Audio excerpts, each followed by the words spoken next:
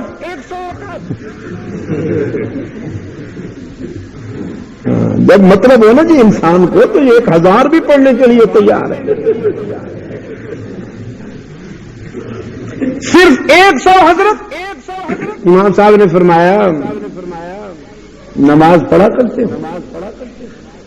یہ نہیں ہم تو گناہگار آدمی ہے جی، دنیا دار آدمی ہے جی، لیکن آج تو بہرحال آپ جتنی کہیں گے ہم اتنی پڑھ لیں گے انشاءاللہ العزیز۔ امام صاحب نے فرمایا بس تم 100 رکعت پڑھ لو پھر انشاءاللہ سوچیں گے دیکھیں گے۔ کہو جی بہت اچھی بات۔ گھر میں آیا، خاص قسم کا صابن منگوایا، خوشبو والے صابن سے نہایا، بڑے خاص قسم کے سفید اور پاکیزہ کپڑے پہنے، نئی جائے نماز اٹھائی، نیا مصلی اٹھایا اور رواں شو جماعت دپارا، جماعت دپارا رواں شو جی۔ بیوی نے پوچھا چیر تھا؟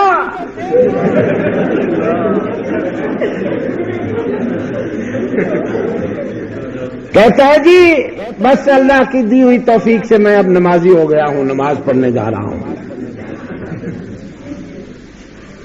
ابلیس کو جو پتا چلا کہ یہ تو میرا پکا مرید ہے، امام ابو حنیفہ نے اس کو پھنسا دیا لالچ میں، آج اگر اس نے 100 رکعت نفل پڑھ لی اور اس کو خزانہ یاد آ گیا تو آئندہ تو جب بھی اس کو کوئی ضرورت پڑے گی یہ مسجد چلا جائے گا، یہ تو ہر کام وہیں سے ہوگا پھر اس کا، ہاں ملا بن جائے گا نا۔ تو ابلیس پہلے پہنچے، جب یہ پہنچا اور اس نے مصلی بچھایا، تسبیح سامنے رکھی، بڑی عاجزی کا پیکر بن کے نیت کر کے، ابھی ہاتھ نہیں باندھے تھے، نیت کر رہا تھا تو خزانہ یاد آ گیا۔ ہاں کہتا ہے مصلی بھی وہی، تسبیح بھی وہی اور حضرت گئے۔ جلدی سے جا کے خزانہ نکالا، خزانہ نکال کے گھر رکھا اور ایک پلیٹ میں ہیرے جواہرات بھر کے حضرت امام اعظم ابو حنیفہ کی خدمت میں صبح پہنچا۔ حضرت یہ آپ کا نذرانہ ہے۔ حضرت نے فرمایا مل گئے خزانہ؟ کہتے جی ہاں بس مل گیا جی، آپ کی مہربانی جی، دیر مہربانی جی۔ امام صاحب نے فرمایا نفلیں پوری پڑھ لی تھی؟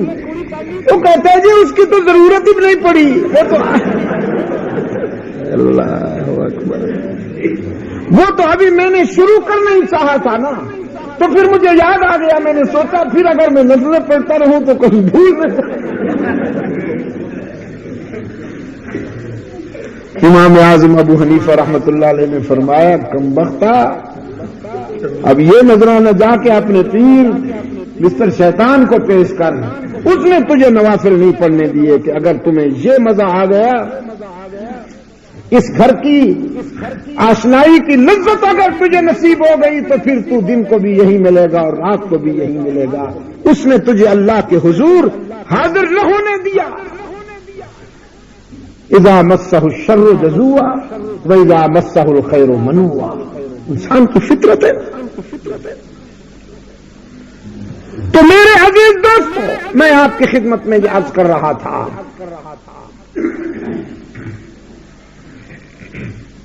جناب یعقوب علیہ السلام نے بھی اپنی اولاد کے لیے یہی خزانہ جمع کیا۔ کون سا خزانہ؟ علم توحید کا خزانہ۔ حضرت لقمان نے بھی اپنی اولاد کے لیے یہی خزانہ جمع کیا، علم توحید کا خزانہ۔ اور ان بچوں کے لیے وکانہ تحتہ کنز لہما، یہی خزانہ جمع تھا۔ میں کہا کرتا ہوں اگر وہ سونا چاندی اور ہیرے جواہرات ہوتے تو دیوار گر بھی جاتی، پھر بھی وہ بھاری ہوتے ہیں، زمین کے اندر پڑے رہتے نا، لیکن یہ کاغذ تھا نا، دیوار گرتی تو یہ اڑ جاتا، ضائع ہو جاتا۔ حضرت علی رضی اللہ تعالی عنہ کا قول ہے، فرماتے ہیں ہم اللہ کی اس تقسیم پر بڑے خوش ہیں، اللہ کی اس تقسیم پر ہم بڑے راضی ہیں کہ اس نے کچھ لوگوں کو مال اور دولت دی، ہمیں اس نے علم عطا کیا۔ لنا علم وللاغیار معلوم وللجہال معلوم، ہمیں اس نے علم عطا کیا اور دوسروں کو دولت بخشی۔ فإن المال يفني عن قریب، یہ جو دولت ہے اس کو چور بھی لوٹ سکتا ہے، آگ بھی جلا سکتی ہے، پانی بھی بہا سکتا ہے، لیکن یہ جو علم ہے نہ اسے چور لوٹ سکتا ہے، نہ آگ جلا سکتی ہے، نہ پانی بہا سکتا ہے۔ مال و دولت حیوانی دولت ہے اور علم انسانی دولت ہے۔ علم سے انسانی شرافت اور عظمت کا امتیاز قائم ہوا۔ سربلند پورہ والوں، اپنے بچوں کو بے شک تعمیرات کا علم سکھاؤ، علاج معالجے کا علم سکھاؤ، مطلب ڈاکٹر بناؤ، انجینئر بناؤ، سائنسدان بناؤ، جو مرضی آئے بناؤ، لیکن دین کے علم سے بھی ضرور انہیں آشنا کرو، دین کے علم سے انہیں محروم نہ رکھو۔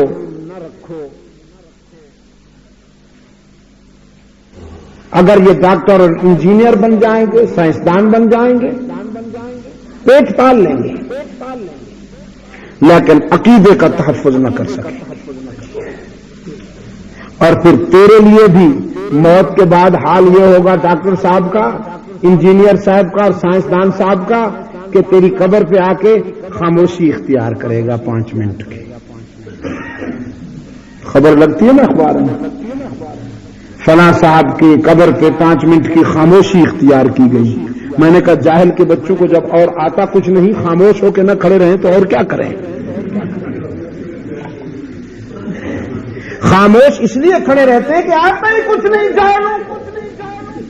اگر کچھ آتا سورہ یاسین پڑھتے، قرآن کریم کی تلاوت کرتے، وہاں پڑھتی، مطلب یہ ہے کہ ذکر اور تسبیح پڑھتے، جب آتا کچھ نہیں۔ صم بکم عمی فہم لا یعقلون۔ میں نے سنا ہمارے کچھ دوستوں کو اللہ نے بیٹیاں دی، ہاں عبد الرحمان بتا رہا ہے، عائشہ اور فاطمہ، اور پھر ان کو ماشاء اللہ اطلاع یہ ہے کہ قرآن کریم کو انہوں نے پڑھ لیا، ختم کر لیا۔ کہیں میرا بیان سنا تھا، میں نے درخواست کی ہوئی تھی کیسٹ میں کہ اپنی بچیوں کا نام عائشہ فاطمہ اس طرح رکھو، اس نے بچیوں کا نام یہی رکھ لیا، اور قرآن کریم کا اب انہوں نے قرآن کریم پڑھ لیا۔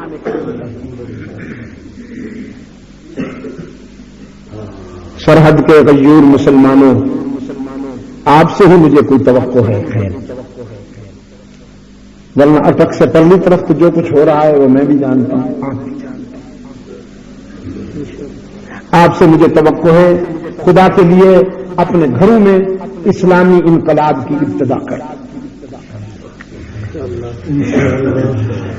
ملک کی سطح پر قرآن و سنت کا نظام، آئین شریعت کی تقویم ہوگی جب ہوگی، پہلے ہم اور آپ اپنے گھروں میں یہ سلسلہ شروع کر دیں، اپنے بچوں کا نام ازواج و بنات رسول کے ناموں سے منسوب کیجیے اور انہیں قرآن کا علم سکھائیے۔ میں ابھی ملیشیا میں گیا ہوا تھا، آپ کو یہ سن کر خوشی ہوگی کہ کوئی گھر ہی شاید ایسا ہو مسلمانوں کا جس گھر میں حافظ قرآن بچے اور بچیاں نہ ہوں۔ یہ بھی آپ کو معلوم ہوگا کہ ملیشیا میں کسی نوجوان بچی اور بچے کی اس وقت تک شادی نہیں ہوتی جب تک وہ حج نہ کر لیں۔ چنانچہ حاجی حضرات نے دیکھا ہوگا وہاں ملیشین مسلمان جو ہیں ان میں زیادہ تر نوجوان لوگ ہوتے ہیں، جس طرح ہمارے پاکستانی بوڑھے زیادہ ہوتے ہیں، کہتے ہیں جی چونچلے کر لیں جوانی کے چونچلے کر لیں، جب بوڑھا ہو جائیں گے کچھ کر نہیں سکیں گے تو پھر جا کے اللہ سے معافی مانگ لیں۔ بہت ہوشیار ہو نا، دیر ہوشیار سڑے گی، اور یہ سمجھتے ہیں کہ ہم اللہ کو اس طرح دھوکہ دے دیں گے کہ ہم بڑے نیک ہو گئے۔ کیا اللہ تعالیٰ آپ سے نہیں پوچھے گا جب نیک ہونے کا وقت تھا تو اس وقت تمہیں یاد ہی نہیں تھا، اب جب کچھ نہیں کر سکتے ہو تو اب بڑے نیک بن گئے ہیں جی۔ سو چوہے کھا کے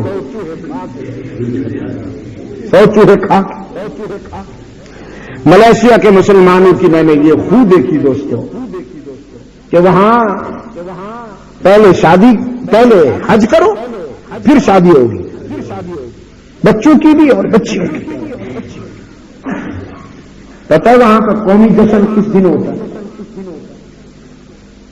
آپ کے تو یہاں قومی جشن جو ہوتے ہیں وہ آپ کو معلوم ہے، 5 اسٹار ہوٹلوں کے کمروں سے پوچھیے، ان کے ڈانسنگ ہالوں سے پوچھیے، آپ کے قومی جشن میں فرزندان اسلام کیا کیا گل کھلاتے ہیں۔ ملیشیا کا قومی دن وہ ہوتا ہے جب ہر دن میں ہر گھر میں چراغاں کیا جاتا ہے اور جشن کا سما ہوتا ہے، جس دن بین الاقوامی حسن قرت کا مقابلہ ہوتا ہے۔ عالمی حسن قرت کا جس دن مقابلہ ہوتا ہے پورے ملیشیا میں قومی سطح کا جشن منایا جاتا ہے، اور اسی ملک کو یہ شرف اور اعزاز حاصل ہے کہ وہاں کی ایک لڑکی، وہاں کی ایک بچی عالمی مقابلہ حسن قرت میں پہلے نمبر پہ کامیاب ہے۔ اگرچہ یہ بات محل نظر ہے کہ اس نے مردوں کے سامنے قرآن کریم اونچی آواز سے پڑھا۔ میں نے ان سے کہا بھی کہ غیر محرم کے سامنے اونچی آواز سے قرآن پڑھنا جائز نہیں ہے، تو پھر انہوں نے مجھ سے پوچھا بھی کہ پاکستان شریف میں جو ریڈیو اور ٹی وی پہ گانا ہوتا ہے، وہاں کی اسلام کی بنات طیبات وہاں جو کچھ کرتی ہیں، اس کے متعلق آپ کا کیا خیال ہے؟ میں نے کہا ہماری مت پوچھو،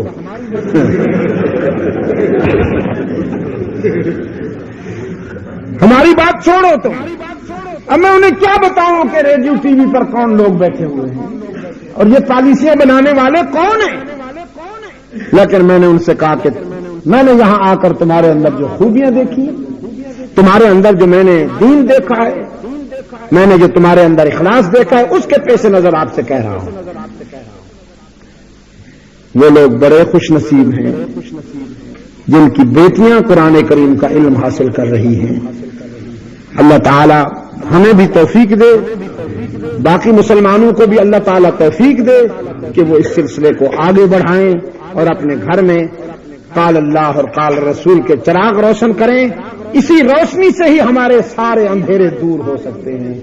میں اسی کے ساتھ اتفاق کرتا ہوں اور اللہ سے دعا کرتا ہوں، اللہم صلی علی سیدنا محمد النبی الامی وعلی آلہ واصحابہ وبارک وسلم۔ ربنا آتنا فی الدنیا حسنہ وفی الآخرۃ حسنۃ وقنا عذاب النار۔ ربنا ظلمنا انفسنا وان لم تغفر لنا وترحمنا لنکونن من الخاسرین۔ اللہم ثبتنا علی صراط المستقیم۔ اے اللہ عالم اسلام کی مدد فرما، مسلمان جہاں کہیں مظلوم و مجبور ہیں ان کی دستگیری فرما،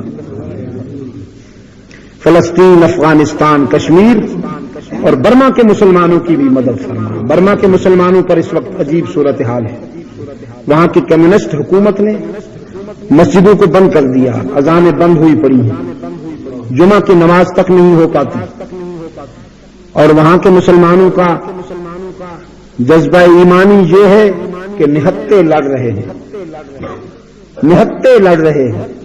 جو مناظر دیکھ کے آیا ہوں، کاش کہ میں وہ بیان کر سکتا ہوں۔ مجھے اس سلسلے میں جو حکمت ہے اس کے پیش نظر چپ رہنا ضروری ہے۔ بہرحال میں نے بڑا عجیب جذبہ دیکھا ہوں مسلمانوں میں، سمندر کے سینے پہ بغیر کسی وسائل کے اور اسباب کے، یوں ہی سمندر کے سینے پر محض جذبہ ایمانی کی قوت سے وہ نہتے ٹکرا رہے ہیں کمیونسٹوں سے اور داریہ لوگوں سے۔ اللہ تعالیٰ ان کی مدد فرمائے، تمام بیماروں کو اللہ شفائے کاملہ عطا فرمائے، تمام دینی مشاغل اور دینی تاریخوں کو اپنے فضل و کرم سے آئے اللہ کامیابی نصیب فرما۔ مجلس تحفظ حقوق اہل سنت و جماعت جو اس وقت اپنی بساط کے مطابق پوری دنیا میں قرآن و سنت کا پیغام پہنچا رہی ہے۔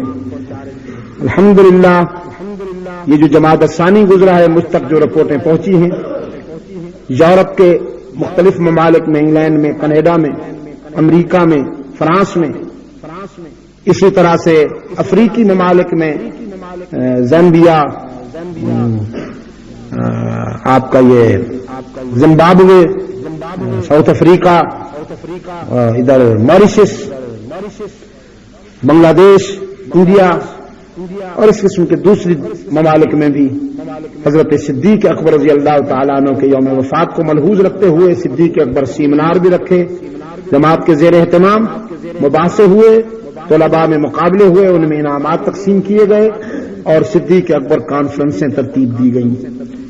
اسی طرح سے رمضان مبارک میں ہم فتح مکہ کانفرنس، نزول قرآن کانفرنسیں، ام المومنین سید عائشہ صدیقہ کی یاد میں، سیدنا علی المرتضیٰ کی یاد میں ہم کانفرنسیں رکھتے ہیں۔ یہ ایک ایسا فکری عمل ہے جو اللہ کے فضل و کرم کے ساتھ جاری ہے، اللہ تعالیٰ قبول فرمائے۔ یہاں پر پشاور کی حد تک نئے انتخابات ہوئے، مجھے یہ سن کر خوشی ہوئی کہ ہمارے مولانا محمد حنیف صاحب نے یہ ذمہ داری قبول کر لی ہے۔ ہمارے ہاں اہل وہ ہوتا ہے جسے عہدے کی تمنا نہ ہو، آپ سمجھے کہ نہیں؟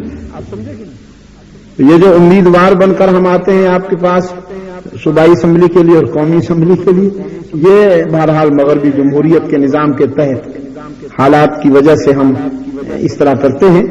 دینی قیادت میں یہ بات ہمیشہ ملحوظ رکھی جاتی ہے کہ اہل وہ ہے جسے اس عہدے کی اور منصب کی تمنا نہ ہو۔ الحمدللہ یہ مجھے سن کر خوشی ہوئی کہ ایک روشن ضمیر عالم دین نے یہ ذمہ داری قبول کر لی۔ مجھے امید ہے کہ عالمی مجلس تحفظ حقوق اہل سنت و جماعت پشاور میں بالخصوص اور صوبہ سرحد میں اب نئے ولولہ اور عزم کے ساتھ اپنے کام کا آغاز کرے گی، اور انشاءاللہ یہ محسوس ہوگا کہ اللہ کے فضل و کرم کے ساتھ اصحاب و اہل بیت رسول کی عزت و ناموس کی حفاظت اور ان کے مناقب اور اسلام میں ان کے کردار کی اہمیت کو اجاگر کرنے کے لیے اور نسل نو تک پہنچانے کے لیے پہلے سے بہتر یہ فرض ادا کیا جا رہا ہے۔ ہمارے اس دوست کی بیٹیوں کو بھی اللہ تعالیٰ صالحہ بنائے، انہوں نے قرآن پڑھ لیا، اب اللہ تعالیٰ ان کی زندگی کو قرآن پر عمل کرنے کے روشنی سے منور فرمائے۔ تمام مسلمانوں کے گھرانوں کو اللہ تعالیٰ اس نعمت سے ہمکنار فرمائے۔ آپ تمام دوست جو تشریف لائے اس سردی میں اور بگڑے ہوئے موسم میں، اللہ آپ کو بھی جزائے خیر عطا فرمائے۔ وصلی اللہ تعالی علی خیر خلقہ محمد مبارک وسلم۔ یہ میری یورپ کی تقاریر جو میں نے انگلینڈ میں کی، اسلام اور انسانیت، اور وہاں پر بالخصوص ہماری تبلیغی جماعت کیا کام کر رہی ہے، اس کی تفصیلات اس کتاب میں آپ کو ملیں گی، اور اس میں سید عطا اللہ شاہ بخاری کی تقریریں اور یہ کیسٹیں ہمارے عثمانیہ لائبریری والے نوجوان لائے ہیں، آرام آرام سے مسجد سے باہر لے لیجیے۔ جزاک اللہ۔